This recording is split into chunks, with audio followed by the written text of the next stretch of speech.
के इसी आखदे ये छत्तरमाला होंदी है।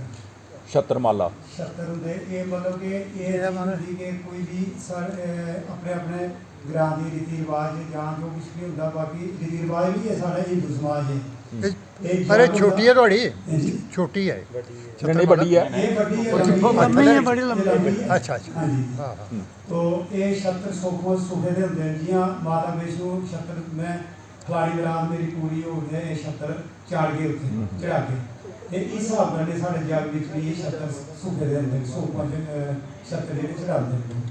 ठीक ठीक बिच बिच चढ़ांदे सारे नहीं चढ़ांदे बिच बिच हां बिच बिच हां जी ते ओह फिर तुसें इयां बन्नी ओड़ देंदे हां कन्नै ये इहदे कन्नै फिर मलावट होंदी कि किश के लांदे लड़ी कन्नै लड़ी जोड़ के इहदे कन्नै मलावट उस छत्तर दी भी करदे ਇਹ ਕਿਹੜੇ ਦੇਵਤੇ ਦਾ ये ਸਾਰੇ भगवान दी तरफा है।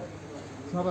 छत्र में फोटो भी जाती है ये भगवान की तरफा है मतलब कि ये किसी भी नहीं ये भगवान के नाम पर नहीं होता है। ਠੀਕ ਠੀਕ हाँ जी ਤੇ ਇਹਦੇ ਕੰਨੇ ਤੁਸੀਂ ਇਹ ਕੈਂਸੀਆਂ ਵਜਾਉਂਦੇ ਤੇ ਕੰਨੇ ਇਹ ਆਪਣਾ ਇਸੀ ਕੀ ਆਖਦੇ ਜਿਹੜੀ ਵਜਾ ਦੇ ये जरा रबाब होता है ਰਬਾਬ रबाब क्यों खंजरी ये ਰਬਾਬ ਖੰਜਰੀ ਆਖੀ ਲਓ ਡੱਫ ਆਖੀ ਲਓ खंजरी ਦੇਖੋ ਹਾਂ ਇਹ ਚੀਜ਼ खंजरी ਹਾਂ ये ट्रेडिशनल है दहाड़ा ਰਬਾਬ ਇਹ ਬੜੀ ਪਾਪੂਲਰ ਹੈ ਸਾਡੇ ਇੱਥੇ ਸਾਰੇ ਵਜਾਉਂਦੇ ਨੇ ਫਸਟ ਕਲਾਸ ਪਰ ਅਸਾਂ ਇਸੀ ਪੁੱਲੀ ਅਸਾਂ ਰਬਾਬ ਜੋੜੀ ਸੀ ਕਸ਼ਮੀਰ ਕਨੀ ये भी बड़ी पुरानी है ਬੜੀ ਪੁਰਾਣੀ ਬਹੁਤ ਪੁਰਾਣੀ ਤੇ ਮਸਾਦੇ ਤੁਸੀਂ ਜਿਹੜੇ ਗਾਉਂਦੇ ਕੁਦੇ ਮਤਲਬ ਰਾਮ ਦੇ ਭਜਨ ਕ੍ਰਿਸ਼ਨ ਦੇ ਜਾਂ ਸ਼ਿਵ ਦੇ राम भगवान के भी भजन हैं